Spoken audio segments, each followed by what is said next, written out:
एक राजा था। वे बहुत न्यायप्रिय तथा प्रजावत्सल एवं धार्मिक स्वभाव का था।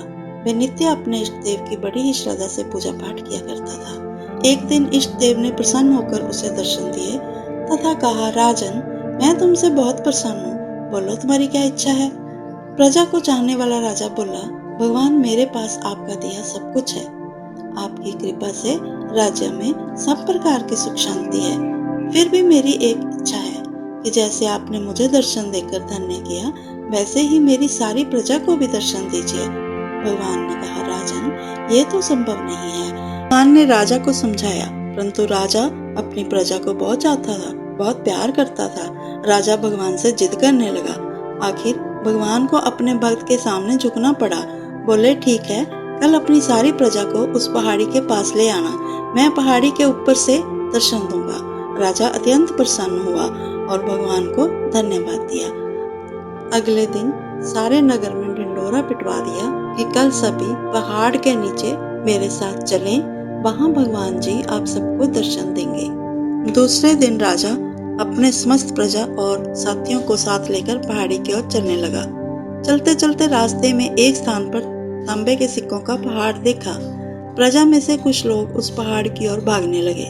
तभी ज्ञानी राजा ने उधर देखा और बोले कि कोई उस ओर ध्यान ना दे, क्योंकि तुम सब भगवान के दर्शन करने जा रहे हो, भगवान से मिलने जा रहे हो।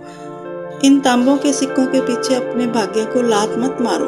परंतु लोभ लालच के कारण कुछ लोग तांबे के सिक्के की काली पहाड़ी की ओर भाग गए और सिक्कों की गठरी बनाकर अपने घर की ओर चलने लगे।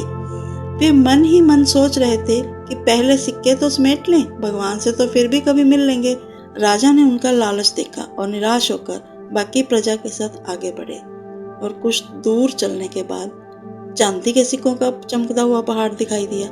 इस बार भी बची हुए प्रजा में से कुछ लोग उस ओर भागने लगे और चांदी के सिक्कों की गठड़ी बनाकर अपने घर की ओर चलने लगे। उनके मन में ये विचार चल रहा था कि ऐसा मौका बार बार नहीं मिलता। चांदी के इतने सारे सिक्के फिर मिले ना मिले, भगवान तो फिर भी कभी मिल जाएंगे। इसी प्रकार कुछ दूर और चलने पर सोने के सिक्कों का पहाड़ नजर आया। अब तो प्रजाजनों में बचे हुए सारे लोग तथा राजा के साथी भी उस ओर भागने लगे। वे भी दूसरों की तरह सिक्कों की गठरियां बांधकर अपने अपने घरों की ओर चल दिए। अब केवल राजा और रानी ही शेष रह गए थे।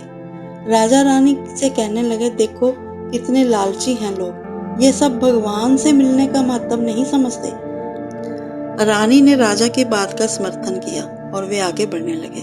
कुछ दूर चलने पर राजा और रानी ने देखा कि एक सतरंगी आभा बिखारता हुआ हीरों का पहाड़ है। अब तो रानी से भी रहा नहीं गया। हीरों के आकर्षण से वह भी दौड़ पड़ी और हीरों की गठड़ी बांधने लगी। फिर भी उसका मन नहीं भरा तो साड़ी के पल्लू में भी बांधने लगी। वजन के कारण उसके कपड़े फट गए, परंतु हीरों की तृष्णा अभी भी नहीं मिटी। वे देख राजा को अत्यंत निराशा हुई और बड़े ही निराश मन से राजा अकेले ही आगे बढ़ गए। आगे सचमुच में भगवान खड़े थे, उनका इंतजार कर रहे थे। राजा ने को देखते ही भगवान मुस्कुराए और पूछा, तुम्हारी प्रजा और तुम्हारे प्रियजन कहाँ हैं? मैं तो कब से उनसे मिलने के लिए बेकरारी से उनका इंतजार कर रहा हूँ। राजा ने शर्म से अपना सिर झुका दिया।